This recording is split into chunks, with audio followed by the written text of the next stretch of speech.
Ang kabilang sa mga layunin natin, kaya natin nilalagay sa internet yung video lecture para makarating din ito sa kapwa nating Muslim and non-Muslim. Marahil matutuwa kayo dito sa nabasa kong comment, gusto kong ibahagi sa inyo. Ang sabi niya, hindi po ako Muslim, pero sa tuwing nakikinig ako ng pangaral nyo ay madami akong natututunan at lumilinaw sa akin ang salita ng Panginoon.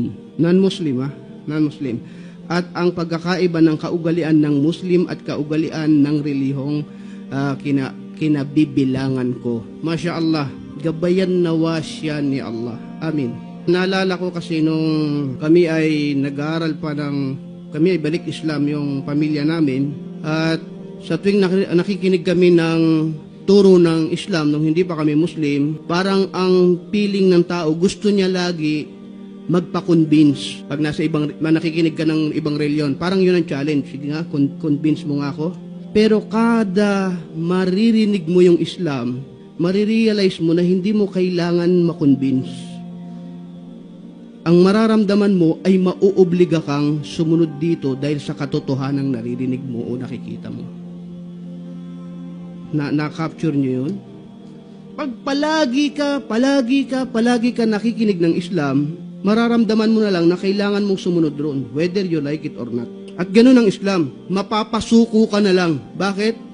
Convinced ka man o hindi, pero wala kang magawa. Dahil sa katotohanang ipinapahayag ng ating mismong tagapaglikha. Kaya yan ang ating dalangin kay Allah subhanahu wa ta'ala, naway maging ganap yung pagsuko natin sa kada pakinig natin sa reliyong ito. Subhanallah. At yun ang gabay.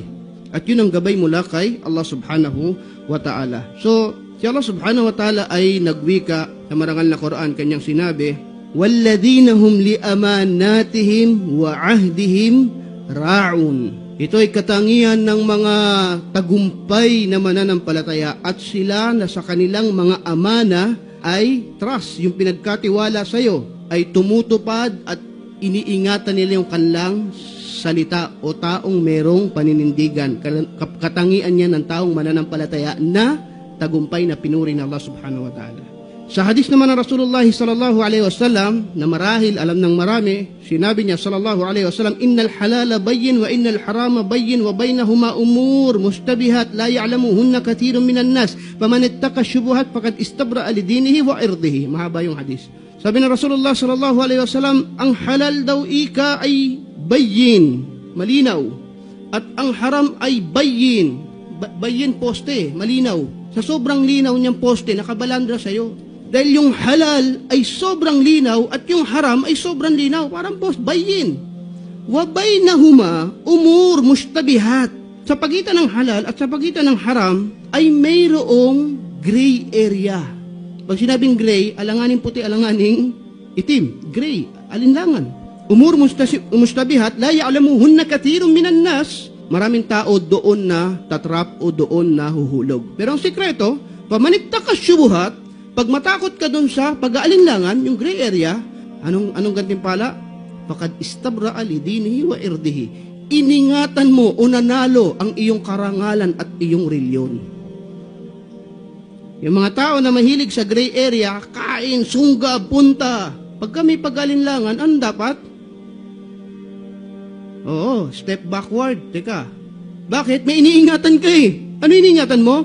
Karangalan mo at reliyon mo.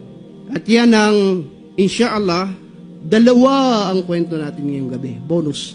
Umulan eh. Noong panahon ng Rasulullah sallallahu alaihi wasallam, siya ay nagkwento sa kanyang mga sahaba tungkol sa isang lalaki. Hindi alam ang pangalan, hindi alam kung anong panahon. Basta ito ay pagbibigay ng halimbawa ng Rasulullah sallallahu alaihi wasallam. Sabi niya, mayroong isang lalaki na naghanap ng lupa na mabibili hanggang sa, alhamdulillah, siya ay nakatagpo, nakipag-deal siya, nagbayaran sila ng pera at naghiwalay na sila. Done deal. Nung gusto niya ng pakinabangan yung lupa, siya ay magtatayo ng mga poste, inayos yung kanyang nabili. Sa paghuhukay, meron tinamaan ang kanyang piko na matigas na bagay. So, tinuloy niya at hinukay kung ano yung matigas doon. Ang natagpuan niya ay dhahab wal fidda. Kunuz. Kayamanan. Subhanallah. Ano kaya, no? Totoo na may naghukay ka sa lupa mo, may kayamanan. So, nung natagpuan niya yung kayamanan na ito, wala naman nakakakita. At kanya na yun. So, jackpot ba? So, hindi niya yun inangkin. Bakit? Ganun kataas yung kanyang takwa. Alam bi anna Allah yara. Hindi mo ba alam na si Allah ang nakakakita kahit mag-isa ka lang? Na-solo mo na yun, natagpuan mo na, pero parang may halal o haram di ba? Gray area. Sa kanya ba to? Pero kayamanan yun, sapat para guminhawa yung buhay mo at ng apo mo, apo ng apo mo. Sapat, at hindi ka na magtrabaho. So, ang ginawa niya dahil sa taas ng takwa, pinuntahan niya yung may-ari nung pinagbilihan niya. Sabi niya, oo yan, yung kayamanan mo. Huh? Sabi niya, nahukay ko to sa lupa mo. Subhanallah. Alam niyo sabi nung may-ari? Sabi niya, hindi yan sa akin. Nung binenta ko yung lupa ko, ay kasamang lahat ng nandun, binenta ko na rin. May mataas din pala yung takwa nun eh. So hindi, sa'yo yan. Hindi, sa akin yan. Grabe itong mga taong ito. Sa'yo to, kayamanan mo yan. Hindi, sa'yo talaga yan. Sa'yo. Alam mong ginawa nila? Nagpunta sila sa qadi, yung judge, imam, at doon sila nagreklamo. Anong kaso? Kung kanino yung kayamanan. Tagasang kaya itong mga to? Ito mga gusto kong kapitbahay eh. Masarap kasama eh. Eh dito, mahulog lang yung piso mo eh. 3 seconds, wala na eh. Pagpunta nila dun sa imam, ang sabi ng imam, ano bang posisyon mo? Hindi po kasi sa akin to. Gawa ng, binili ko to sa kanya. Siya may-ari niyan. Ano bang posisyon mo? Ikaw naman isa. Binenta ko na lahat sa kanya yan. Ayoko mahirap na magkaroon akong kayamanan na hindi ko naman pinaghirapan. May takot ako sa Diyos. Nagugulat yung imam sa mga sinasabi nila. So nag-isip siya dahil adil, dahil makatarungan itong imam na to, itong qadi na ito, tingnan yung kanyang judgment. Sabi niya, may anak ka? Meron, lalaki. Ang dali, ilang taon? Ganito, kinuwento niya anak. Ikaw, may anak ka? Meron din. Ano, babae, ganito katangian ba? Ano kaya, pag ipakasal niyo yung anak niyo at bigay niyo yung kayamanan sa kanila? Sabi niya, pwede yun, kasi hindi na sa inyo, anak niyo na makikinabang eh. At yun ang ginawa nila. Subhanallah. Kinikwento to ng Rasulullah sallallahu alaihi wasallam para maniwala tayo na may taong ganun. Kahit nga wala tayong nakikita sa ngayon. Subhanallah. Pag ang takwa ng tao, yun ang kinukuha natin ngayon Ramadan, by the way, kaya tayo nagpa-fasting. Para tumaas yung consciousness natin kay Allah, yung takwa. Pag tumaas yung takwa mo, walang kwenta sa'yo kayamanan.